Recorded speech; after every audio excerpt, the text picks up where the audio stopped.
Sugeng enjang para adi yuswa, sugeng pepanggihan malih wonten ing renungan padintenan adi yuswa ing dinten Selasa Paing 11 Juli 2026. Sumangga dinten punika kita nampeni jejer ngetut wingking. Para adi yuswa, rancanganipun Gusti tetep rancanganipun Gusti, lan punika ingkang badhe kelampahan ing satengahing pagesangan nyata.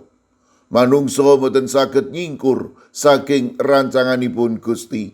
Punapa kemawon cara ingkang dipun lampahi manungsa kangge ngiwahi boten badhe nuwuhaken woh.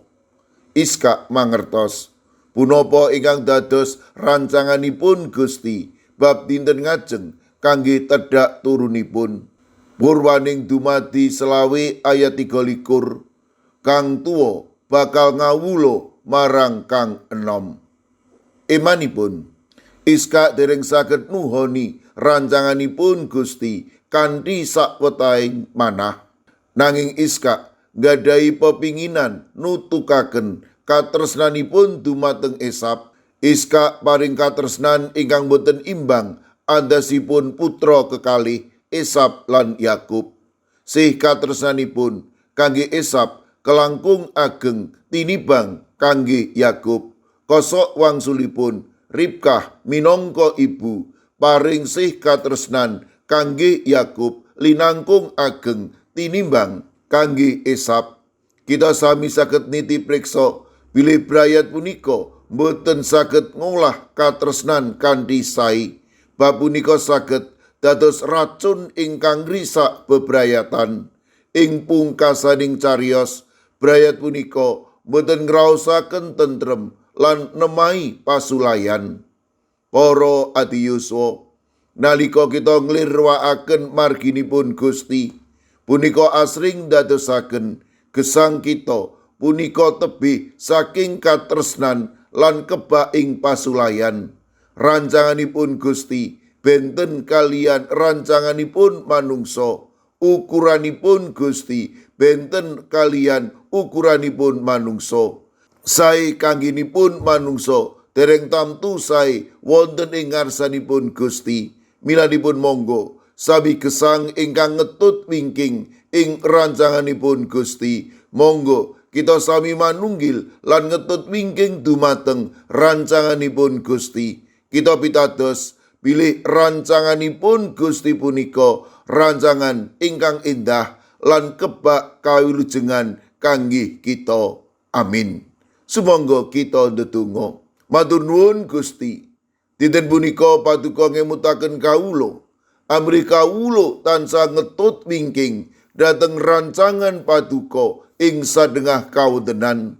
Kawula pasrahaken para adi yuswa dalasan anak putu kawula ing asta paduka. Monggo paduka ingkang makarya, paduka ingkang ngandhi, paduka ingkang berkahi matemah sedayanipun menika tansah ngetut wingking kalian rancanganipun paduka. Mirunggan kalau pasrahaken Ibu Budi Agus Setyawati, warga GKJ Ketandan ingkang wedal sakmangke nembe nandhang sakit. Monggo Gusti paduka ingkang makarya matemah operasi ingkang sampun katampi menika ndadosaken Ibu Budi Agus Setyawati menika ingkang nampi wetahing kesarasan. Mirunggan kalau pasrahaken Ibu Sunarti, warga GKJ Salaman ingkang wedal sakmangke nembe nandhang sakit. Kawula pitados paduka saged ngagem menapa lan sinten kemawon amri Ibu Sunarti menika ingkang nampi wetahing kesarasan.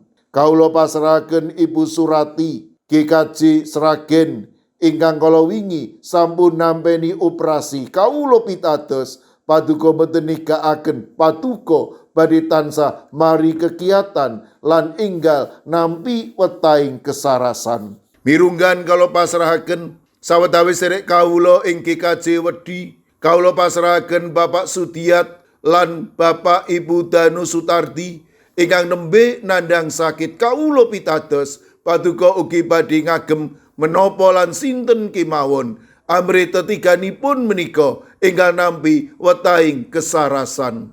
Mirunggan kalau pasrahaken Ibu Agustono wilayah gangsal ingkang dasak mangke nembe nandhang sakit kawula pitados menawi paduka ugi badhe ngreksa lan paring pitulung matemah pikantuk wetahing kesarasan. Boten kasupen kawula pasrahaken lare astama kusala wayah puyutipun Ibu Sukarjo ingkang dasak mangke nembe nandhang sakit. Sawetawis sedherek kawula inggih kajeng gondang winangun. Kawula pasrahaken Ibu Rusminah, Bapak Paryono, Ibu Suwarni, Bapak Karsono, Bapak Marsudi Raharjo, Ibu Lagimin, Bapak Suyatno, Ibu Menik Salio, Bapak Jarod Sukmono, sedherek Agus Supardiono. Sawetawis sedherek kawula inggih kajeng Magelang, Ibu Bambang HN, Ibu Sri Winanti, Mbak Cilik, Bapak Wiharto, Bapak Mangku, Ibu Pratiwi wonten ing pamulihan. Sawetawis sedherek kawula inggih kajeng Guntur Geni, Bapak Y Sudenal, Bapak Y Rasidal, Ibu Sartini, Bapak Ibu Supriyono, Ibu Joni, Ibu Daniel Suharyanto, Ibu Pratono, Bapak Stefanus Ngadiono. Kawula pasrahaken sedherek kawula ing pugeran,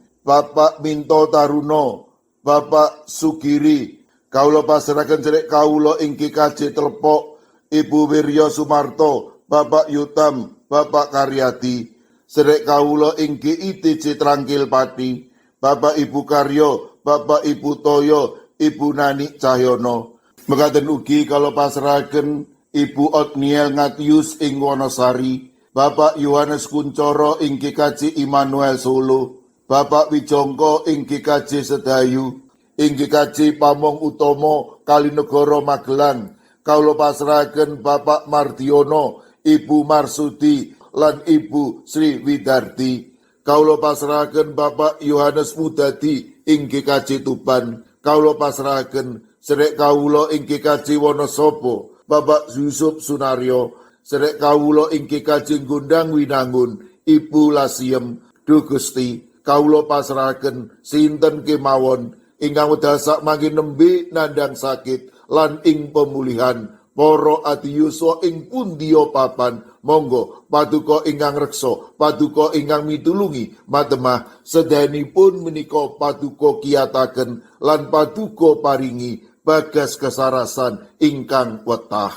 Kawula pasrahaken sedaya padonga pasambat kawula wonten ing asta paduka Gusti kawula Yesus Kristus. Amin.